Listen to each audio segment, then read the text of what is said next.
We always say in sales, people buy from people they know, like, and trust. Thank you for sharing that. You see, I'm already about to tear because... What would be the business behind the podcast? Like, what's your main business? Marketing my speaking engagements as a consultant, where I'm pushing more.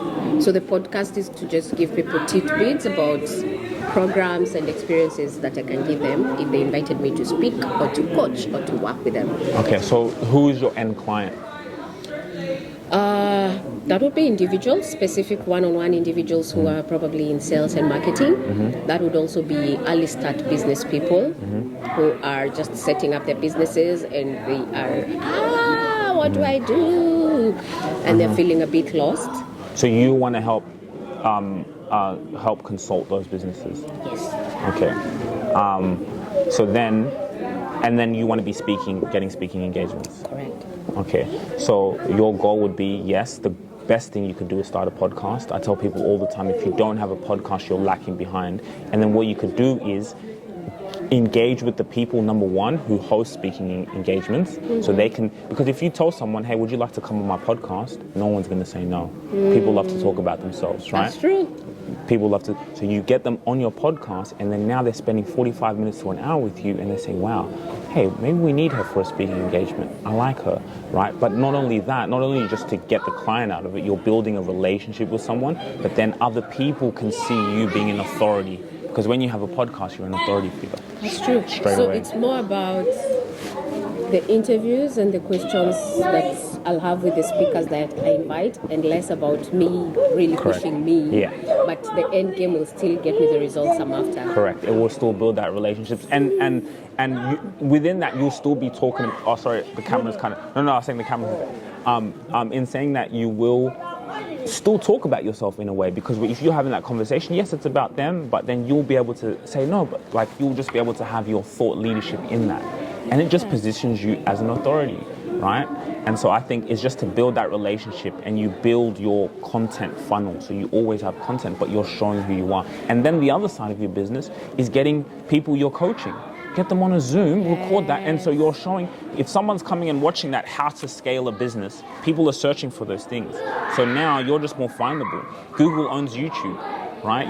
People can listen to it. They're on their car and they're trying to start their business. They can go to your podcast because they know she's the one who helps startup founders build their business. I love that. And then you're showing yourself how. So if someone's listening to or watching it and they build a relationship with you, they're like, if she's giving all that for free, what about if I paid her? So you use your podcast. They see the value in when you give a quote. They understand it's worth. Exactly. Whatever quotation you're giving them, it's worth. It's worth it. And they trust you already. They listen to you. Yes, because we always say in sales, people buy from people they know, like, and trust. Yeah. So I've already done that with the podcast, where I've let them get to know a bit about myself, to like me and to trust me based on how I deliver. And my question to you would be, how frequent should you have episodes?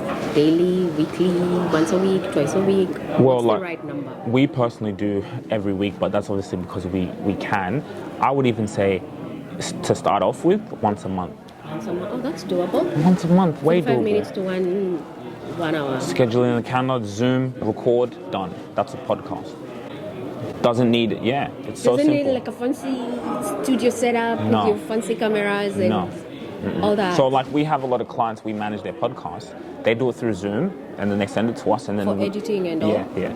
Just because they want it to because they want that other person that when they go and watch that, they're like, damn, this is such a good show. You had images, you made me look good.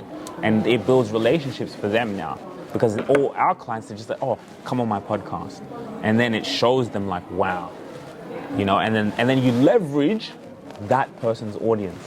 Correct. And people see you with that speaker, they see you with that author, they see you who you're, and that person's going to share it because they're on a podcast.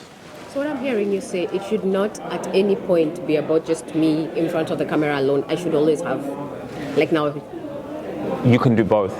Okay. Yes, do both. Do both. Have you where you're talking, maybe it could even be a podcast just by yourself. Startup founders, I know the problem you're having. I know why you're not scared. You can do that by yourself. Yes, mix it. A lot of content that I've already been writing because I do a lot of dear future notes and emails to myself. Yeah. So there's a lot of stuff I really...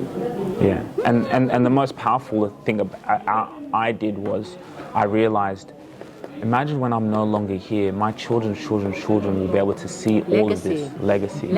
You know, it all started with me and my dad having conversations, and I started to see my dad not as dad, but I started to see him as a human being. I started to see mum. When I had the podcast with mum, I said, Mum, don't talk to me as mum, talk to me as the person. And she'd cry in the episode because she started to think about her childhood and what she went through, and she's never done that. So the podcast showed me like, wow. And from that on, there's not a day why I didn't turn the camera on. Thank you for sharing that. You see, I'm already about to tear because just last week, my kids are not here, my kids are back home. And I saw something on Insta where they had a list of questions because I felt like I'm losing touch with them the longer we've been apart. And so I asked them, my son is about to be a teen, and so he's really rebelling. Like, I'll call him, ignore my calls, or he'll just be so curt and rude. But I understand it because he's hurting and he didn't know how best to express it. Mom, why are you so far away? Come back home already. And so I followed the prompts where we had some very specific questions that they were saying you need to ask your kids so you connect with them.